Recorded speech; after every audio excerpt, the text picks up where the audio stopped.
Hi, Sarah from Foreign Equine here. Do you compete your horse? If so, here are a couple of essential supplements that you should have on hand. Firstly, pre-fuel, available as both a liquid and a handy gel syringe. It is designed to support energy and muscle function by providing energy in the form of glucose, branched-chain amino acids, and B vitamins. And secondly, refuel, again available as both a liquid and a gel, which is formulated to be given after competition or intense exercise to support recovery and rehydration. It contains a powerful combination of highly concentrated levels of essential electrolytes, which are lost through sweating, especially in warm weather, and B vitamins to stimulate appetite. Antioxidants are also included in the gel to further support recovery, meaning you can look forward to your next competition. In the world of eventing, there can be a lot going on. We have 3 phases, we have loads of different scoring, we've got loads of different levels. So today on the Grassroots show, very kindly supported by Foreign Equine, I thought we would get some top tips from not only a rider but also an organiser in the sport to hear how we can best enjoy our day out eventing.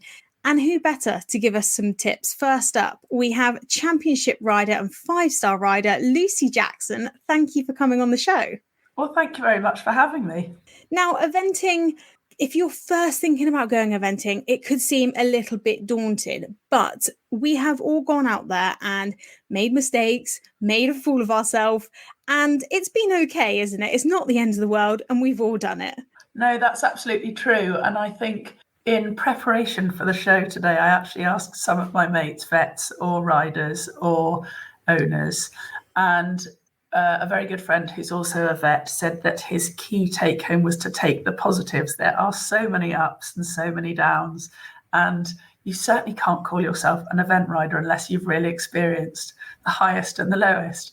And I think remembering to take the positives is a really, really great place to start. I love that, because you're right, because there's 3 phases and it's not very often that all 3 phases actually go well on the day, is it? You always have one that's not quite what you expect.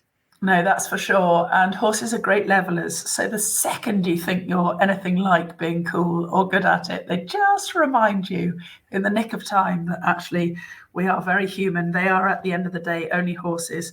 And there's still a huge amount of fun. There's a huge amount to gain. There's a huge amount to learn from a day that didn't end with a red rosette. In fact, boringly, you probably learn more from the days without the rosettes. However, character building, or you might feel you're already character built. I certainly do at 46, but they definitely remind you you're not there yet.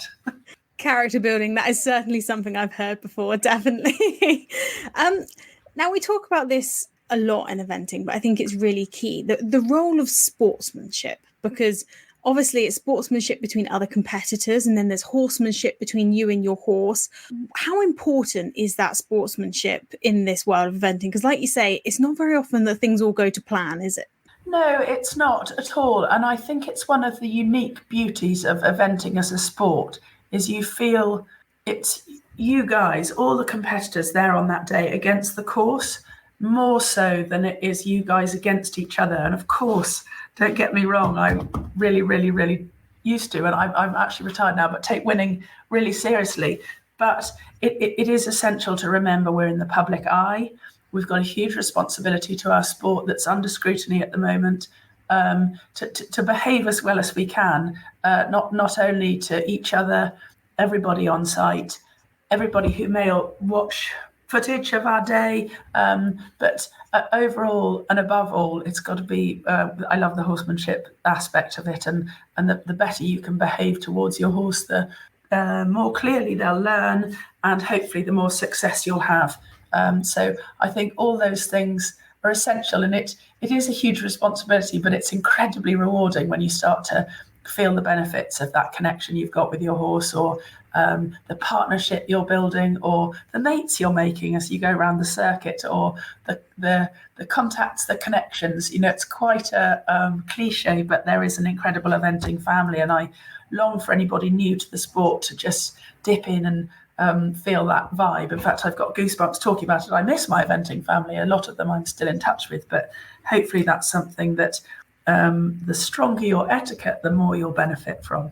because it's also such a rare sport that at the grassroots level especially, you can go out and compete, but you'll also be competing against the likes of you and other 5-star riders in your section, normally on your younger horses that you're bringing on. But it's rare in other sports that you have that opportunity to compete against the best in the sport, but also get advice from the best in the sport as well, because you're not scary people. You can go and chat to you, can't you? No, you absolutely know that we've fallen off and got death riches as many times as the next guy. And in fact, there's really nothing more flattering than somebody saying, could I ask your advice on something? There's a time and a place, of course. And if the worst that could happen is someone said, I'm really busy, I'm so sorry, I can't help you right now, but guess what?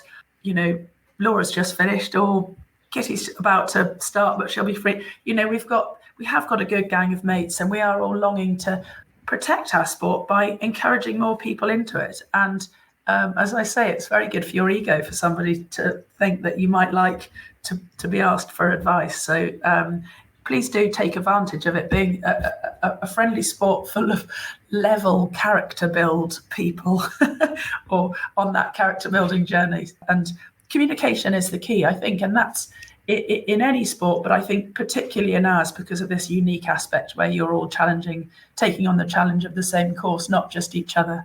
And I think that's really important. You say that we are all taking on the course or the dressage test or the show jumping track, not taking on one another. Because if you're out walking your cross-country course, let's say, and you come across a combination or a fence that you're really not sure about, it is okay to ask people, isn't it?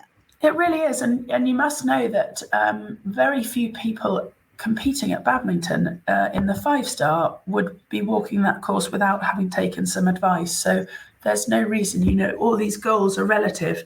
And we might feel just as nervous about a combination in the BE 100 on a very, very inexperienced horse as we might next week in a 4-star short, somewhere. And it's because it's all relative to who you're sitting on. And it still might be nice to say to somebody who's already been round, how did the ground feel?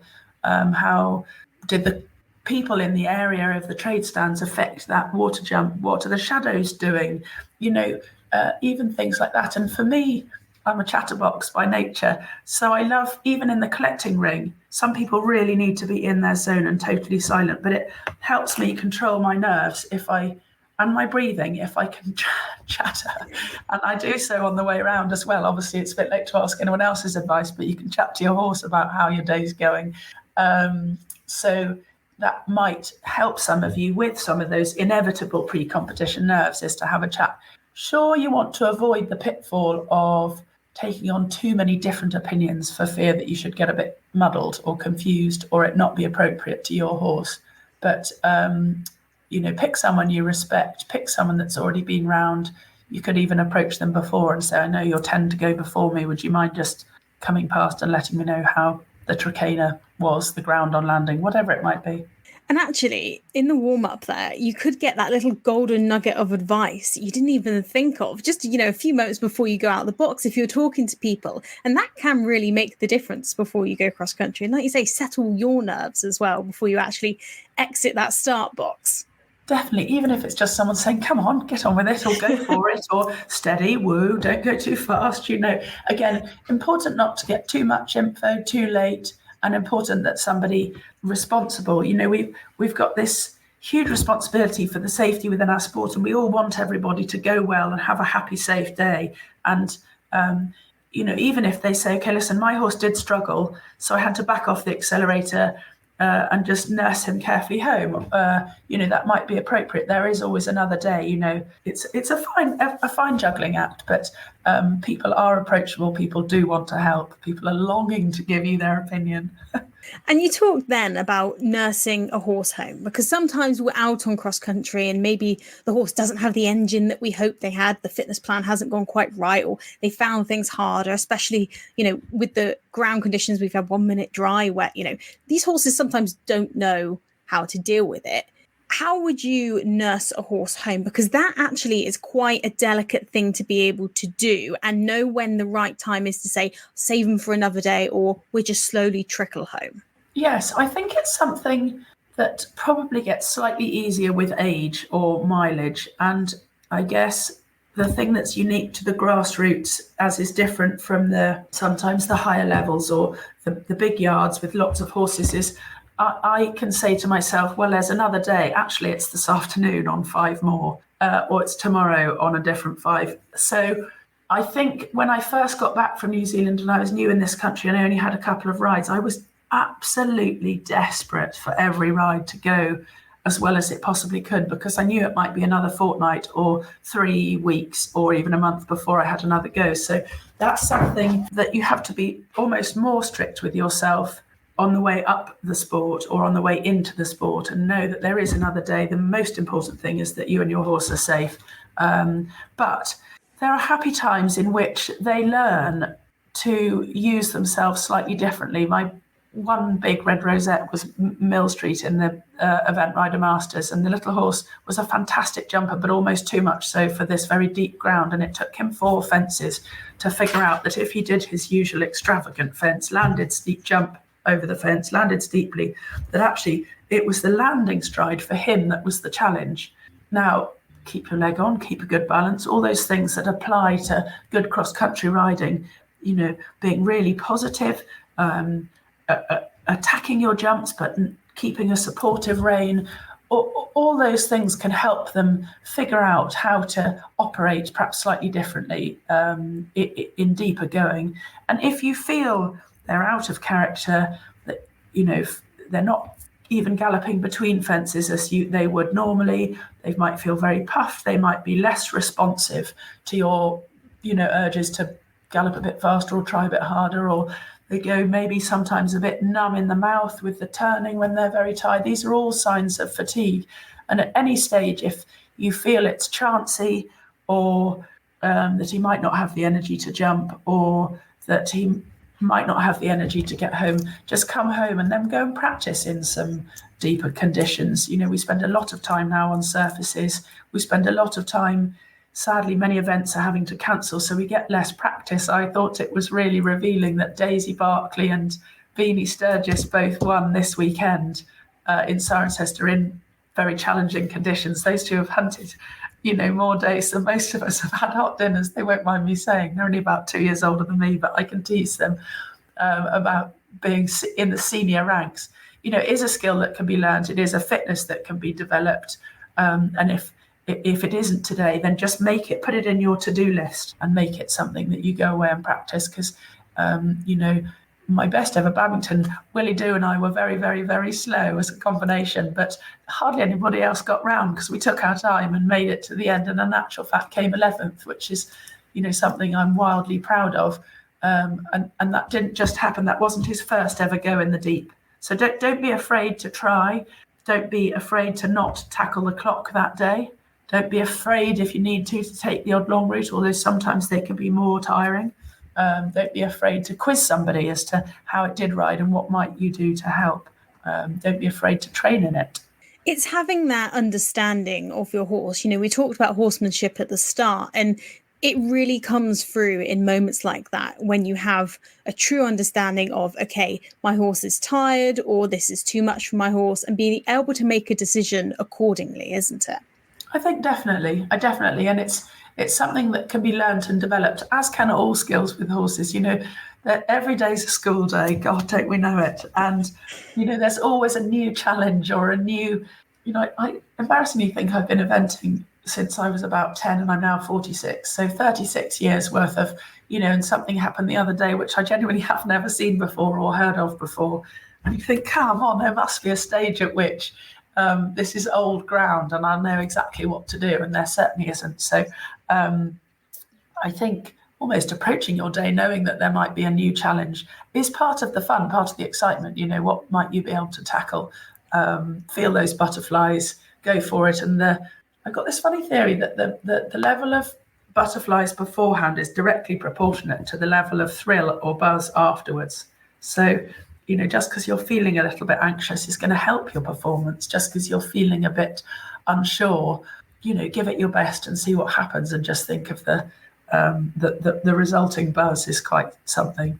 Now, these events can't happen without a whole collection of volunteers, organisers. There's so many people that go into putting on a single event. what is your approach when interacting with event organisers and volunteers? Because some people can see them as almost, dare I say it, scary and don't want to talk to them. But you're more than welcome to talk to these people. But you must remember that a lot of them are volunteers as well, aren't they? Yes, 100%. Everybody from the stewards to the judges to the scorecard runners to the collecting ring stewards. I always think that is a challenging job because everybody's a little bit on edge. Everybody wants it to go well. Everybody wants to be on time. Everybody would quite like the place to themselves at that exact moment. And guess what? There are at least 250, 300 of us all trying to do the same thing on the same day, not quite at the same time. And again, I found it really helpful to communicate with those people, basically to learn. I'm not a walking rule book. I can read, but I'm not brilliant at it. I might need to go before I start, even course walking, to run a bit past somebody or a boot past somebody, or go to the secretary's tent, find out who you need to, your TD or your steward and somebody will point you in the right direction. And equally, if something didn't go according to plan, feel free to go up and say, I'm really sorry, I got that wrong, or nip into the secretary's tent. Mum used to make us do it when we were small, just to say thank you. Yes. I stopped short of writing thank you letters at the end of the day by popping in to say thank you, but I've definitely written to a few course designers. They don't often get a thank you, and said, what an enormous responsibility they're under pressure. They want it to go well. They don't want it to rain. They don't want to run late. And we're not getting paid to be there, but nor are they. And I think that was another one. I asked Laura Collett what her one tip would be, and her main one was to please be nice to volunteers, especially at the moment with events being postponed or rescheduled. We need these guys to front up on other days of the week than they had planned. And I actually I didn't write thank you letters, but I did have a case of wine in my lorry to say thank you or sorry, just in case I got it wrong with somebody. And one particular, I think it was for a fence judge or something. And he basically said, it's so lucky that you've got wine and a big smile, because you're always in trouble. But as long as you do keep smiling and do keep talking, and I wasn't trying to get in trouble. I wasn't trying to do the wrong thing.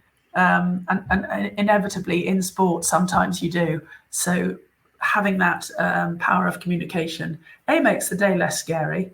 B, they're there to help, and they really mean it. They say it in the briefings and things, and you think, yeah, whatever.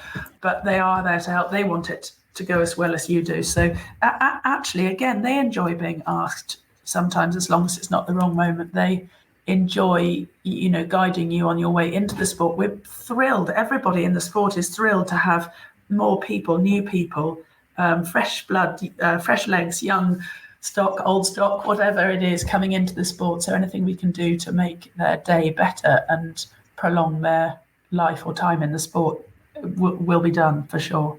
I love the backup wine, the just in case. It's, you could do it with chocolates, wine, anything. I'm sure people will appreciate, but also the thank you, because that does go a long way. And I think it's something so small that all of us can do is just pop into the secretaries, or every time you see a volunteer, just say thank you, because they are giving up their day. And actually, you mentioned Laura Collett there, and I know she's one of many, many riders in the sport who do this, but you see her out volunteering at other events as well. And I think it's so valuable as a rider to be able to give back, because you also learn so much as well, don't you?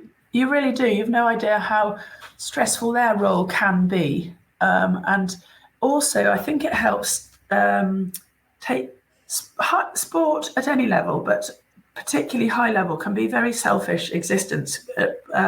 And I don't mean that in a derogatory way. I mean that in you've got to be very focused. You've got to be very on your path, making sure all the boxes are ticked. And to step outside that, even if it's saying thank you to a fence judge as you're course walking, as many of the top riders do, going and doing a 2-hour stint between your dressage and your show jumping on the gate for the show jumping, or running a few scorecards around, taking lunch around to some of the volunteers. Any of those things help someone else's day go more smoothly or be better. And again, it is all contributing to that lovely family atmosphere.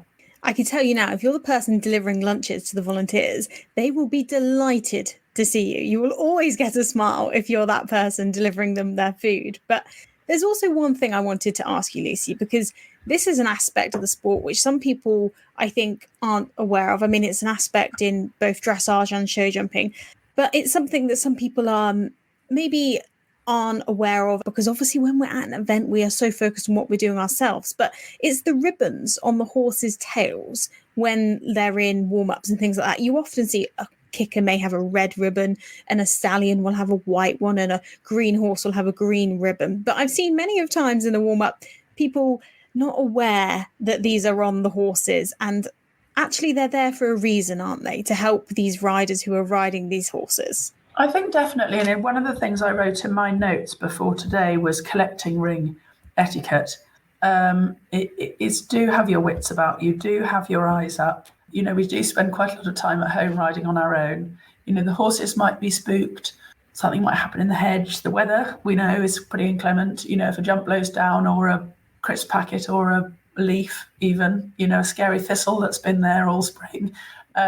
So I think, again, good to take yourself out of your own little box sometimes and think in the collecting ring. You know, there's always a bit of a bun fight for the couple of show jumps before you go in, and making sure you've got a bit of a plan yourself. Similarly in the dressage, if you need a bit of a quiet space or more room, go and find it. You know, very often we are in lovely big open fields, unlike a jumping show or a dressage show where you might just have a small sand arena where you're fenced in.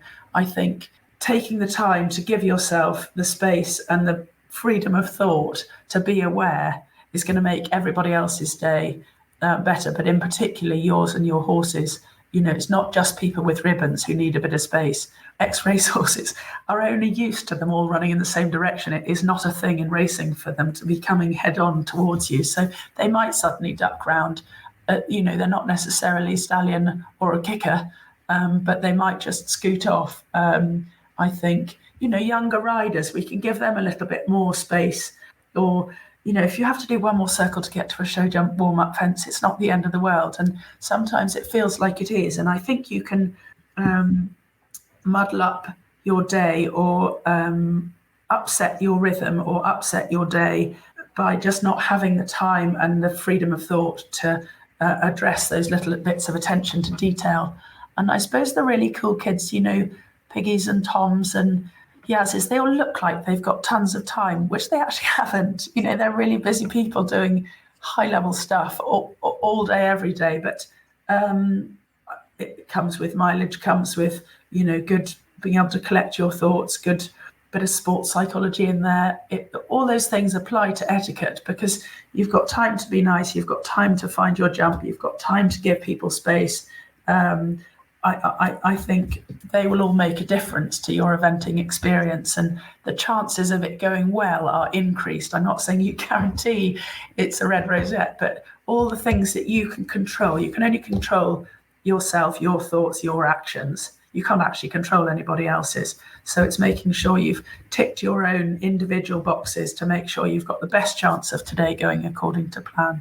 And staying with the collecting ring, because there's a couple things in the collecting ring that you often see people doing, which are there for a reason. The likes of riding left to left, that's crucial, isn't it? To make sure that actually we don't have any collisions or anything like that. But we also hear people calling for fences, don't they? They come around the corner and might say upright, cross pole. People do that for a reason, don't they?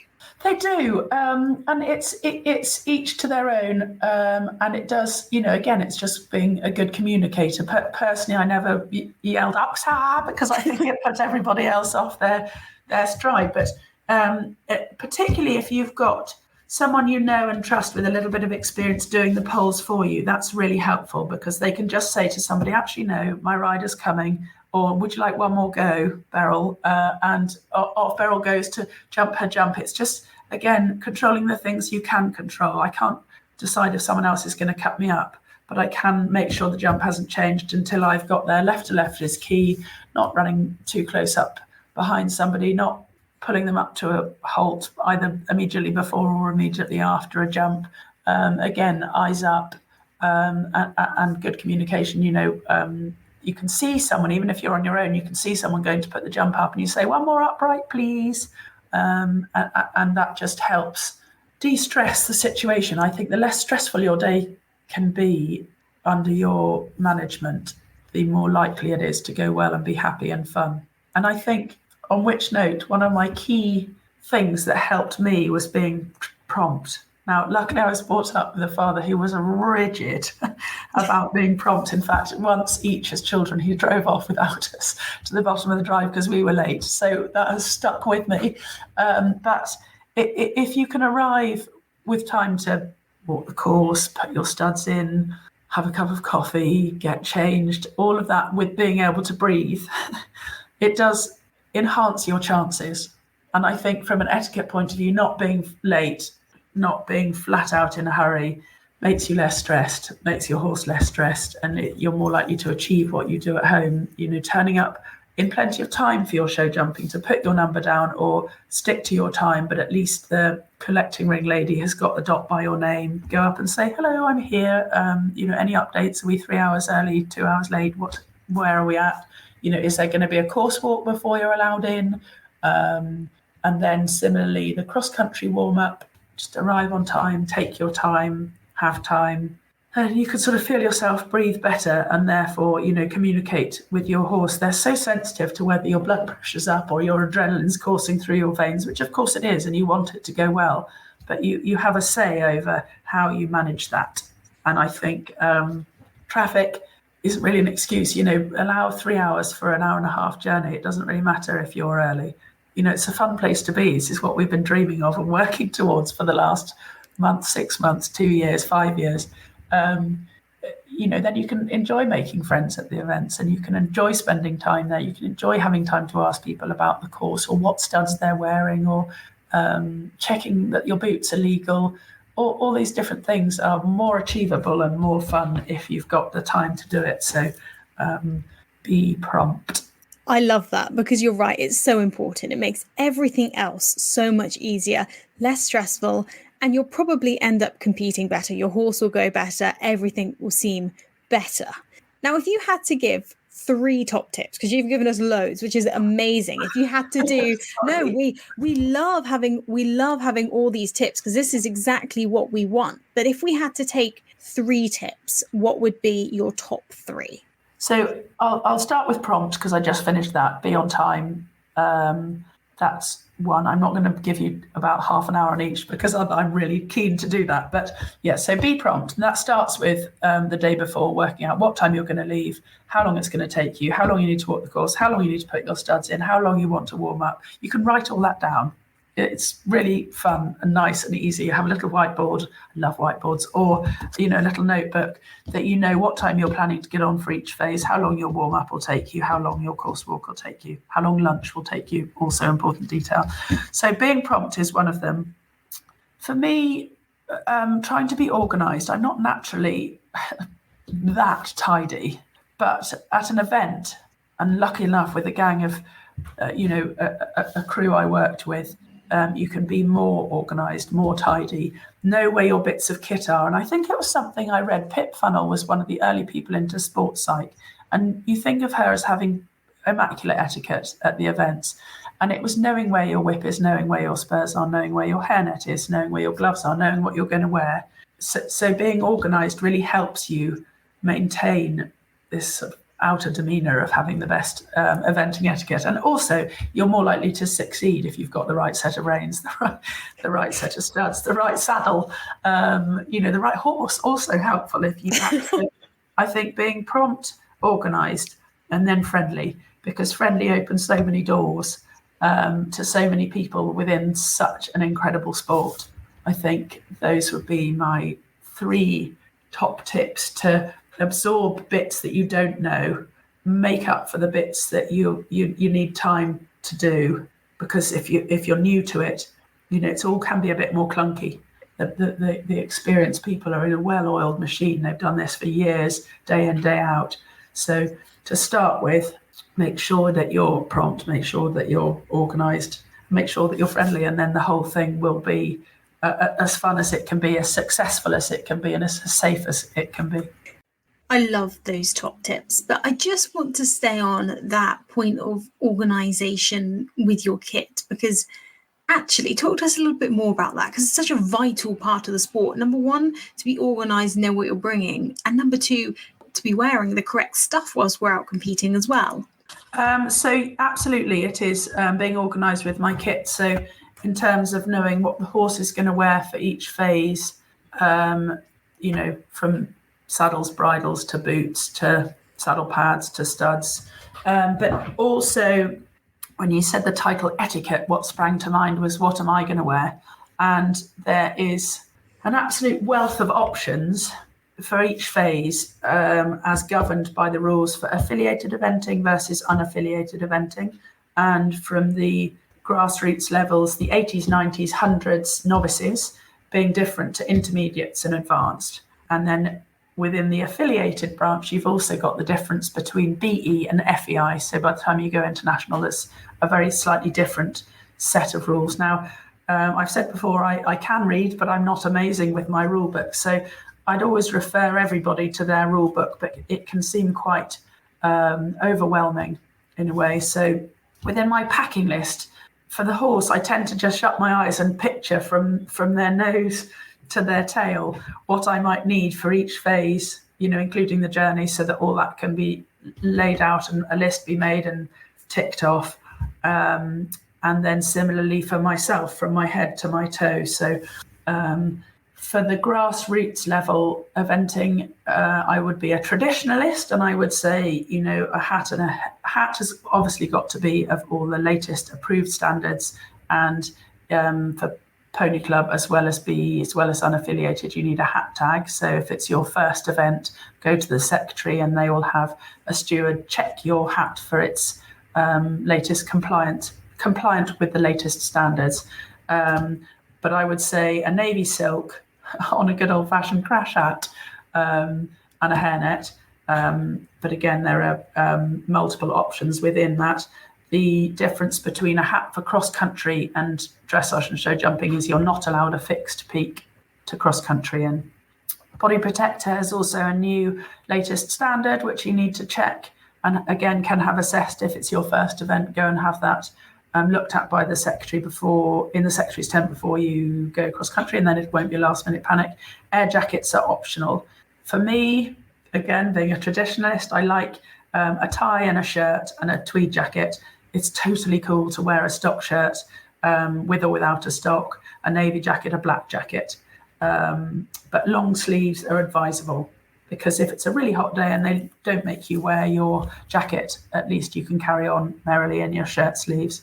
They suggest stud earrings only, and probably take your nose ring out, or if you've got 8 different earrings, maybe take those.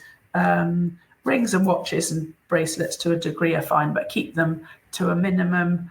And that's a safety thing. That's not a snobbery thing. That's quite important to note. Your long boots, again, it's a really easy thing to get right, but just make sure they're really clean. I think It's an etiquette thing, a pride thing, a standards thing. Just make sure you're polished and organised. Also in the dressage, you're trying to present yourself in the best possible way, aren't you? And that all adds up, whether your kit is clean. Yeah. And again, like we were saying earlier, if you've got time, that used to be for me quite a good way of getting my head into the zone was, I'd walk my course, I'd got my back number on, got my kit on my horse. But if I gave my boots one more polish, it just meant little box ticked, off I went. Breeches can be white with a navy jacket, or cream or beige with a tweed jacket. But again, as long as they're not, I don't think they're allowed to be coloured unless you're in a uniform. But your organisation, whoever you're competing under, riding club, pony club, affiliated, unaffiliated, will have its own set of rules. Gloves are mandatory for dressage, but not for the other phases. That's important. Number bib is mandatory, and even at unaffiliated now, they just give you a paper number to slot into your bib. Spurs are optional, and definitely no whip in the dressage, but you can for show jumping and cross country, although again that's quite closely governed, has to be padded and under a certain length. The reason I sound like I know what I'm talking about with all those headings is because there was a brilliant article in the Horse and Hound, 21st of Feb 2024, and it's online. And it just gave you a really nice, relaxed feel walkthrough of what you might wear. And so it then referred you off to the rule books. None of us want to be held accountable for making sure you wear the right thing. But in terms of etiquette, again, being neat, tidy, presentable, it doesn't have to be the poshest kit on the market. It doesn't have to be the most expensive kit, but well looked after, chin straps done up, hair away, all those things make you look as professional as can be, which is what you want to achieve. You know, your best possible result can start with how you get yourself dressed. It's so nice to have that breakdown because it can sometimes feel like a fashion show because there's so many different options out there and you're like, oh my gosh, what do I wear? Because X is wearing this and Y is wearing that and I don't know where to start. And you're right, it doesn't have to be the most expensive. By all means, if you want to buy yourself a fancy hat, go for it. But you don't have to. As long as it fits the standards, it's fine. Exactly. Safe, clean, tidy, and you're going to fit right in and have a brilliant time. It has been absolutely amazing to have these tips from you, Lucy. Thank you so much. It's been great. It's quite often the things that you do overlook, you know, being on time in a warm-up or staying calm, communicating. They're often things that can go over our heads when we're a bit stressed at an event. So it's been amazing to have all these tips from you. Thank you so much for coming on. Pleasure. Thank you for having me. So on the second half of the show, we're going to be talking to a lady who has worn many hats in the world of eventing. She is currently the organiser of Tweezledown Horse Trials, which I'm sure many of you know about, but she's also rode up to the Olympic level herself. Rachel Faulkner, thank you for coming on the show. It's a pleasure, Rosie. I'm really excited to be here. Oh, it's going to be so great to have your perspective on eventing, you know, as an organiser as well. And I think let's go back to the start for people who are turning up to an event. They first arrive at an event. What should they be doing? What's the first few things people should be doing at an event? Because there's a lot going on even when you first turn up, isn't there? Okay, there's loads going on and it can be extremely daunting, especially if it's your first time. So the main thing you want to do when you go through those gates is say to yourself, I'm doing this for fun. because I do appreciate I rode at the top level, but I also last year rode at the Grassroots on a young horse. And I was terrified. I really was. I was going to these events and worrying about what people would think of me, what happens if I mess up, all of that. And actually, I'll tell you a secret. Nobody really cares. So it doesn't really matter. They don't care what happens with you. They only care what happens with themselves. So that would be my priority, is to arrive knowing that it's the event organizer's job. You are their customer and it's our job to make you feel confident and happy and enjoy the day. You're going to be nervous, but good. You can't do this without having nerves. But what you mustn't do is think, be worried about what you're going to do next.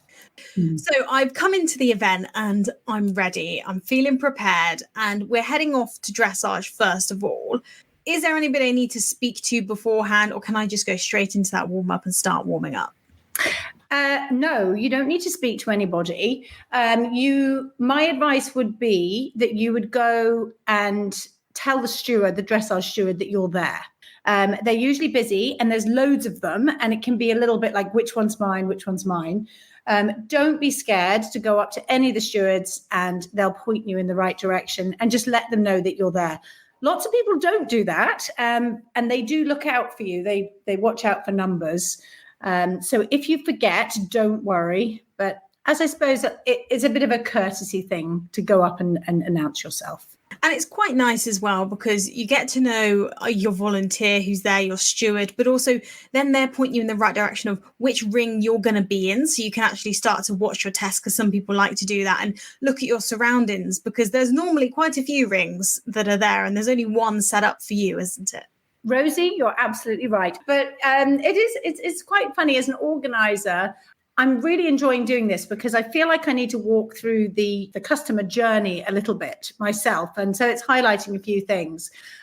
Yes, you need to know where you're going. The more data you have, the more information you have, the less you have to worry about and the more you can focus on what you're doing. So 100% go find your steward and they will tell you where you're going next.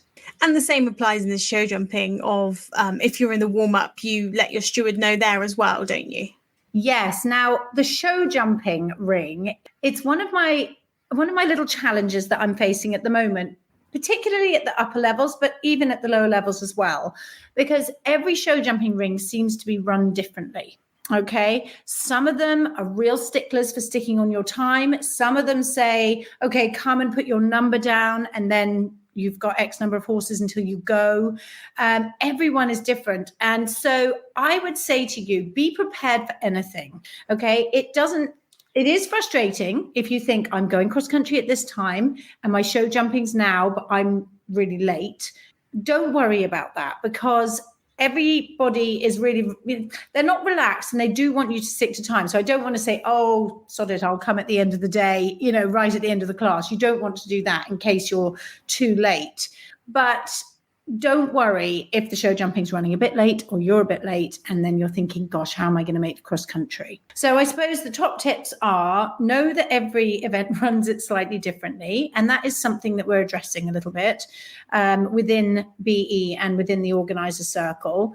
Know that if it goes horribly wrong in the warm-up and you need a few extra spaces, just go to the steward and say, please, can I knock back a couple? And it is 99.9% of the time absolutely fine.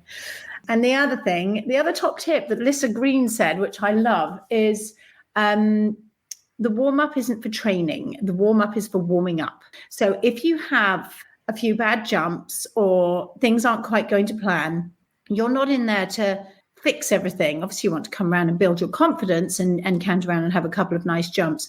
But the warm-up is to warm up.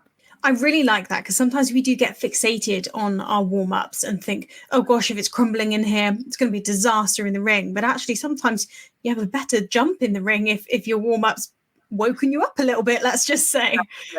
Exactly. And the warm-up is the hardest bit, because in the ring, you've got this huge, great, big, lovely ring all to yourself. The warm-up, you're having to cope with all the other riders and horses. And you talked about your volunteers there, because an event cannot run without volunteers. It's not just the odd few, it is hundreds and hundreds of them that come together on the day. How can riders show their thanks and support to these volunteers? Because they are giving up their day to allow us to enjoy our sport. Do you know, a real simple thank you. That's all they ask. When you're walking the course, you want to just say hello and thank you to the jump judges. When you arrive, and say hello to the steward, say, hello, I'm Rachel, or I'm so-and-so, and have a smile on your face as well. It is hard to have a smile on your face when you're really nervous. And one of the things I do say in the briefing to the volunteers is, if something's going wrong with a rider, you are not going to see the best side of them. So forgive them. So they do forgive you. If you're under pressure or things haven't gone right, you're not always going to be a happy chap, clappy rider. So they do know and understand that. But even in those situations, I just think it's across life in general. A smile goes a long way. It really does. And it makes them feel valued, because, as we've said, they're volunteering their time, and being able to, sometimes if you're a bit stressed and you think, no, I've got to be happy and nice to the volunteers, it calms you down a little bit. It snaps you out of that bit of a stressy feeling as well, which is great. I completely agree. There is nothing better than walking down thinking, God, you're feeling complete terror. And if you force yourself to smile, there is a chemical reaction that happens. I have read about it. So there you go. Give it a go, everyone. As we know, eventing is as much of a spectator sport as it is for the competitors. What advice would you give to somebody if they wanted to just come along and watch an event and just learn whilst they're there? Do it. That is the best thing to do, especially if you're thinking about starting eventing. Come and have just kind of immerse yourself in the event rather than sort of standing back. Go to each section, go to the dressage, just observe and watch what the riders, but also the volunteers, all the people that are there. And, I think that eventing is really being part of something. So we have a lot of volunteers that they come every single weekend to an event somewhere, and there's a real community within them. And it's the same with the riders. Everybody says hello. So when you're looking around, think, I'd like to be part of this gang as such. And And the other thing is to ask questions. So if you're thinking about starting off eventing and you can see maybe one of the fence judges are there and you can say, well, what happens if a horse stops or somebody falls off? Anything like that. Any information that you can get will give you confidence to take the next step and arrive with a horse next time. But actually, even volunteering in itself, we said, is a great way to learn. And even if you are already eventing, I know that I volunteered at events, and it's when you're in all these different sections, it opens your eyes to what it takes to run an event. And actually, you learn so much more about the sport, even if you're in the sport already. I 100% agree with you, Rosie. I know that so there are quite a few riders, especially when we ran our big event at the last minute. We actually had quite a few new fence judges that rode, people from all around different areas as well. And I believe that sitting and watching horses and riders jump the same fence over and over is a massive learning exercise. You can see what works and what doesn't work, and it really educates you, as well as obviously understanding what goes into organising an event and appreciating that. I think as a lot of organisers, my attitude as an organiser is customer is king. So I want all of my riders to love coming to my event, to feel really at ease. Like, that is a big deal for me. I come from sales background, so that's my natural go-to. But also, I do think as a rider, when you get somebody that comes up to you and says, wow, I really appreciate everything that you've done and put together, it makes me feel actually a little bit awkward because that's what I like. But also it makes me, it feels really good when people appreciate what you're doing. Well, safety is something that is so important in our sport for riders, and we've had so many, technical developments to improve safety for horse and rider. But actually, safety is key as well for a lot of people who want to come and spectate, because you've got half a ton of horse galloping across country that, you don't want any accidents to happen. Is there anything that people should look out for if they're coming to spectate to make sure that both horse and rider and spectators are all safe? Yeah. 100%. I think you really do. At the lower levels, you really have to have your wits about you, because we string all of our cross-country courses, but not all events are strung. You don't have crossing points and you don't have crossing guards. So everywhere you go, you must assume that there could be half a ton of horse galloping down on you. I don't, if you go to Badminton and Burghley, you're always shunted in the right direction and you can't really do anything wrong apart from let your dog off the lead, probably. But at a normal event, it would be very easy to sort of go into the cross-country course, or, I'm sure you're not going to walk into the show jumping ring. That's pretty obvious. But 100% at the lower levels, have your wits about you, looking left and right, keeping your eyes peeled, especially if you've got young children. Keep your dogs under control. But on the whole, you can't really go wrong. And if I'm a rider at an event and I have a query or a question, is there any particular person that I need to talk to, or are any officials okay to chat to about queries and questions? Yeah.